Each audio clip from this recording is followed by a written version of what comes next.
You are watching part 4 of my Radical Plants vs Zombies 2 Potatoes Only series. Last time we obliterated the ever-living circuits out of Far Future. Nothing too challenging, but a few minor inconveniences. We are at the halfway point of this series as we enter the Dark Ages, a world that only has 20 levels but has a lot of bullshit to offer, such as the wizards, which will make me want to stick my head directly into a blender. But without further ado, let's do this.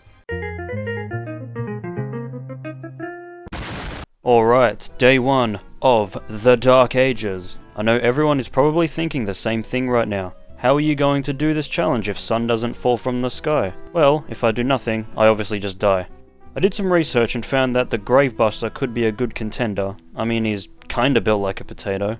However, the sun gravestones don't spawn on every level. Plus, that would probably still be impossible anyways. So, yeah, we're using sun shrooms. I quite literally have no other option. What do you want from me? It's not like sun is OP in this run anyway, because potatoes are dollar store cheap.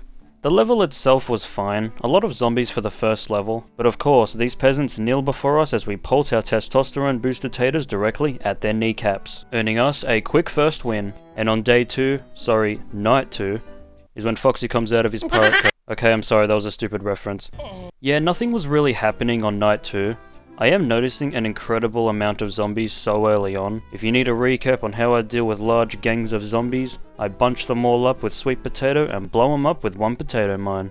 You guys didn't like my twin sunflower slander from episode 1, but can we all agree that the puff shroom is a goated plant? Comment down below if you fuck with the puff shroom. Night 3 was rather interesting. We get introduced to the necromancy gimmick, which just spawns a bunch of imps out of nowhere, which would kinda make me use a few mowers earlier than I wanted to. When approaching the end, the zombies were spread out in such a way where it was hard to counter them. I only had one mower and a shit ton of zombies in the final wave. I led the first 3 lanes up the top, prematurely ejaculated my mower on them, and the last lane was tricky, but thankfully I'd saved up plant food to barely clear such a devious level. Night 4 was just a fun conveyor belt level that has us using cabbage pulse and hypno shrooms. Pretty fitting because if you were a peasant back then, you would probably only be eating these 2 things. Except in real life they probably wouldn't try and kill you. Very easy, very hypnotic, so let's move on. Night 5 was piss easy, and that is because the main focus are these jester zombies. What they do is reflect projectiles, but obviously we don't have any of that. So for the first time in my life, these dickweeds aren't going to be a pain in my ass, and will make this entire world much more doable. And I mean, yeah, that's about it. There were a fair share of zombies, but nothing to really note about. Night 6 was a last stand level. We try our go-to setup, and, for once, they stood no chance. The game didn't even really try to throw anything at me. It was just a simple level that was as easy as shepherd's pie. After unlocking the worst plant in the game, we move on to Night 7, which provided a small challenge for us. The zombies were spread out in such a way where it was difficult to eliminate them all at once as they kept coming in. So I had to really rely on sweet potato. The final wave spawned a lot of imps, but they were no match for our tater-tastic wombo combo. On night 8 we must survive with the given plants. This has us using shrooms to kill zombies, and I don't know how, but I was struggling. The necromancy would catch me off guard and cause zombies to spawn right on my offense. Not to mention, walnuts take like 6 years to recharge, so I had like no defense either, which would lead the zombies to pretty much bash through my lawnmowers. Luckily it was short, and I had used all my plant food for the final wave, so we ended up victorious. Night 9 introduces us to evil potions, and what these do is make zombies grow and have a faster walk speed. Too bad we almost never get to see it again. Even despite the zombies' larger size, they still die to a potato mine, so it's almost as if we're playing a normal level anyway, but oh well, I still had fun. Imagine if a potato mine drinks one of these, maybe it will turn into an atomic bomb. Night 10 is a conveyor belt level. It's pretty much just the same shit as always. We get 2 main attacking plants, a few gargantuas show up. It's easy as piss, and no one really cares. So instead, I'm going to briefly talk about a very common question I get asked in my comments. How do you get every premium plant for free? And because I am so nice, I will link a tutorial in the description for y'all. At least the one that worked for me. There are more recent versions, but most of them didn't work for me, so you're welcome. Night 11 is a standard level, but unfortunately this is where the wizards start making their appearance. And I don't think you guys know just how agonizing they really are. They turn our potatoes into sheep, rendering them useless. Oh, but it gets worse. They have the slowest walk speed in the game, which actually helps it, because other zombies can just walk in front of them, tanking incoming potato mines. And because of this, all my mowers had to get sacrificed in order for me to win. Nothing so far has prepared me for how disgustingly unfair Night 12 was.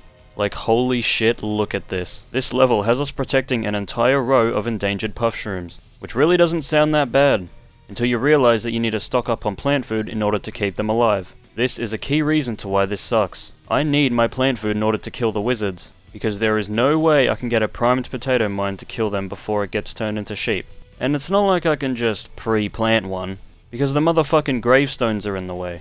Okay, so let's just let the puff shroom turn into sheep so they can't die. Well, no, because necromancy happens, so I'm unable to get potato mines ready, which would result into my lawnmowers having to deal with them, and I need to save them shits. Nah, nobody's cutting the grass. Oh yeah, let's also factor in that the jesters reflect puff shroom bullets.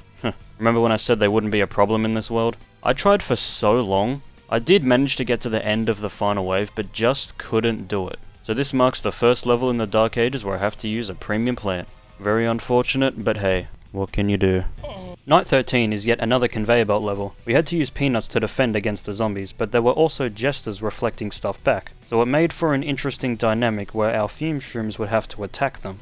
It was a little bit tricky, but that's about it. Night 14 was a produced sun level, but it was actually very interesting. Instead of using sun shroom, I decided to use teleportato mine to blow up the sun gravestones. However, in the end, that won't end up getting you enough sun, so I used sunbeam to help produce more sun to secure a victory. I know I've said it before, but just so we're clear, for sun producing levels I am allowed to use any sun plants, because like, what else am I gonna do? Night 15 was another plan your defense stage. Much like the last one, it was relatively short. However, towards the end, an absolute shit ton of wizards came and casted their devious spells to turn literally all my fucking potatoes into sheep. But not to worry, because we have our mowers to back us up, and the zombies got ran through like your average college girl. Night 16 was more on the standard side of things, though I do tend to underestimate how difficult this world really is. Again because of the wizards, but also combined with the sheer number of zombies. I did win, but not by much. I only had one mower to spare. Also, we get introduced to the king zombies, which had me very worried because potato mines can't actually reach them.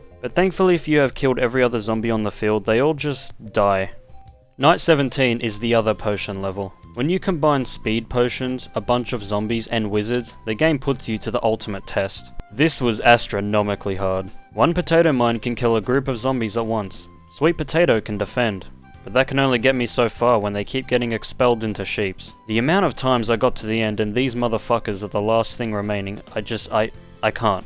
But with enough trial and error, I finally did it, and you best believe I had to use 100% of my brain. Look at this wizard. I had to guide him down and guide him up onto a potato mine, otherwise he would just turn everything into sheep. Also, ignore this tile turnip that I accidentally placed. Don't worry, it didn't affect the level in any way because I know somebody's going to point it out.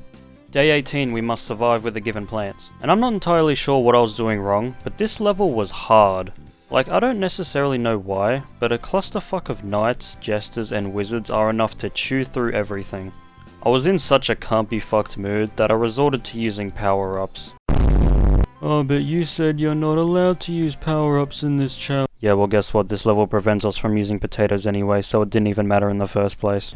Night 19, surprisingly, was very fun. We must protect 3 endangered magnet shrooms, and it's difficult because they're placed closer towards the zombies, so I need to have good reaction time. The wizards can be useful. If they turn magnet shrooms into sheep, then they can't be eaten, but if the wizards don't die, it can get pretty overwhelming. The overall strategy here is to have sweet potatoes in between the magnet shrooms, as it directs unwanted attention away from the endangered plants.